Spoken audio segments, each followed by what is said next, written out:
রাজশাহী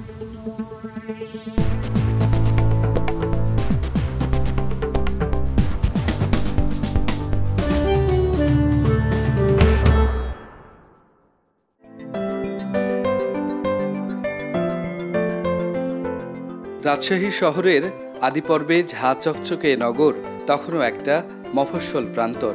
মিউনিসিপ্যালিটির অধীনে ৯৬.৭২ বর্গ কিলোমিটারের এ নগরে তখন অল্প এলাকাতেই ছিল বসতি।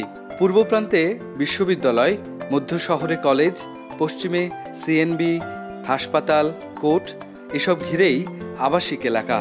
তখন নগরায়নের একটা বড় সংখ্যা ছিল মধ্য শহর ঘিরে। এখন নগরের যে বোয়ালিয়া এলাকা, স্বাধীনতার পূর্বে ১৯৩০-এর দিকেও সেটিই ছিল মূল শহর, যেখানে সম্ভ্রান্ত বৃত্তবান বলতে শিল্পী, সাংস্কৃতিক কর্মী, গানের ওস্তাদ, শিক্ষক, লেখক, গবেষক এবং উকিলরাই ছিলেন বেশি সংখ্যক।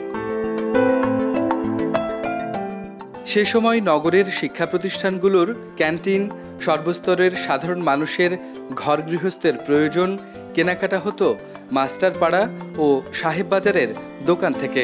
তখন কুমারপাড়ার এই পুরাতন নাটোর রোড হয়ে সাহেব বাজারে ছিল নগরের মধ্যবিত্তদের নিত্যদিন সহ উৎসব পালা পার্বণের কেনাকাটার ভরসার স্থল। এরপর ১৯৬২ সালে রাজশাহী নগরীর ষষ্ঠীতলার বাঁশআড্ডা এলাকায় ঢাকা নিউ মার্কেটের আদলে গড়ে তোলা হলো আধুনিক ও অভিজাত শ্রেণীর বাজার, আজকের নিউ মার্কেট। প্রায় ১ একর জায়গায় পূর্ব পশ্চিমে লম্বালম্বি ৪ সারিতে প্রথমে একতলা করে নির্মাণ করা হয় ১৯২টি দোকান। ক্রেতাদের চলাচলে দোকানের প্রতি সারির মাঝখানে রাখা হয় সবুজ বাগান ও যথেষ্ট খোলামেলা জায়গা। এতে গাড়ি পার্কিং সহ মার্কেটের মনোরম পরিবেশের সুবিধা পেয়ে নগরীর অভিজাত শ্রেণীর ক্রেতারা আসতে শুরু করলেন নিউ মার্কেটে। উৎসব পার্বণ বা বিয়ে শাদির আয়োজনে নগরের সব শ্রেণীর ভরসা হয়ে উঠল এই মার্কেট। ১৯৬২ থেকে ৭১ পর্যন্ত অধিকাংশ দোকানই পাকিস্তানের বিহারি ও ভারতের মারোয়ারি। তখন নিউ মার্কেট মানে জমজমাট বাজার আর বিকিকিনির হিড়িক পড়ত।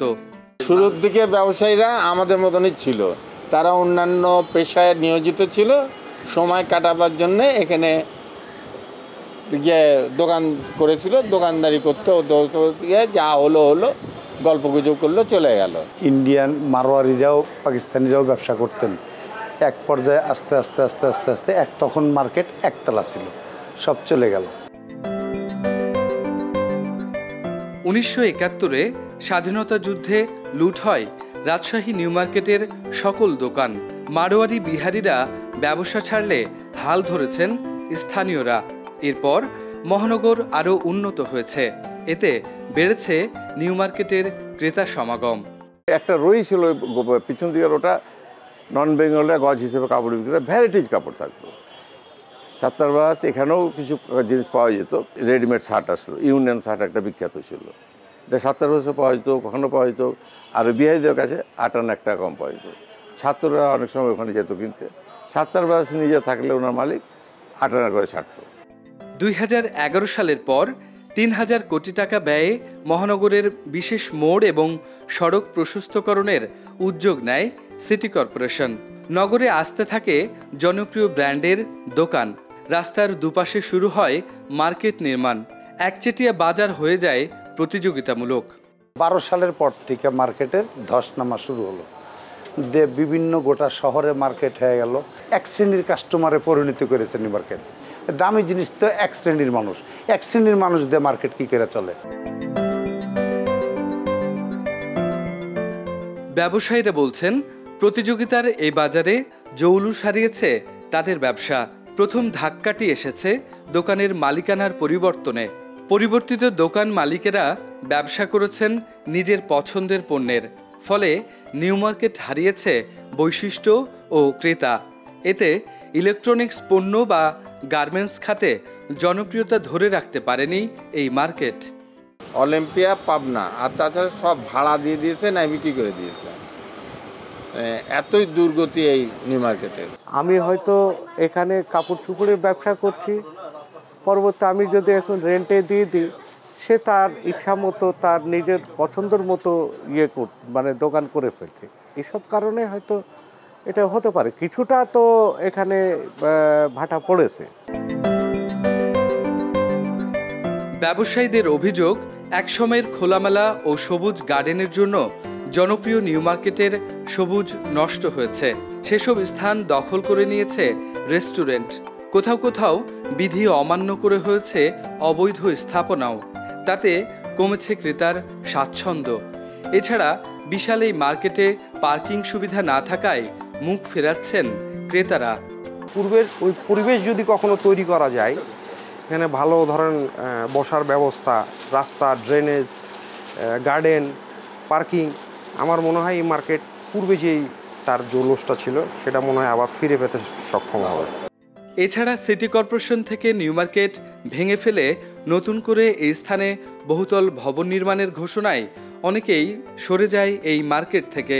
কমে যায় বিনিয়োগ। এরপর করোনার ভয়াবহতা আরও বেশি কোণঠাসা করেছে এখানকার ব্যবসায়ীদের। রাজশাহীতে ঢাকার ব্র্যান্ড অনেক বড় বড় সবগুলো চলে এসছে, প্রতিষ্ঠিত ব্র্যান্ডগুলো, সেটারও একটা প্রভাব পড়েছে নিউ মার্কেটে।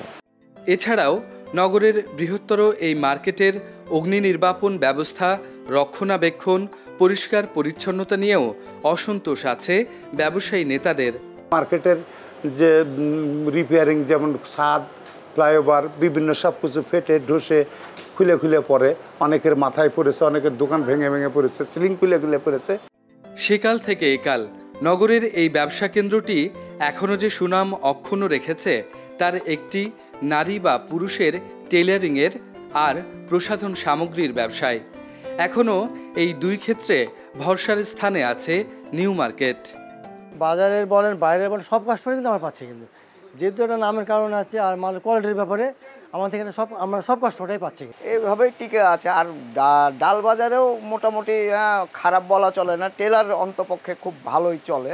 রাজশাহী সিটি কর্পোরেশন পরিচালিত এই মার্কেটটিতে 3 শতাধিক দোকান আছে, যার মধ্যে 20% ব্যক্তি মালিকানার, যেখানে সিটি কর্পোরেশন 6 লাখ টাকার অধিক পরিমাণে রাজস্ব আদায় করেছে। রাকিবুল হাসান, এখন রাজশাহী।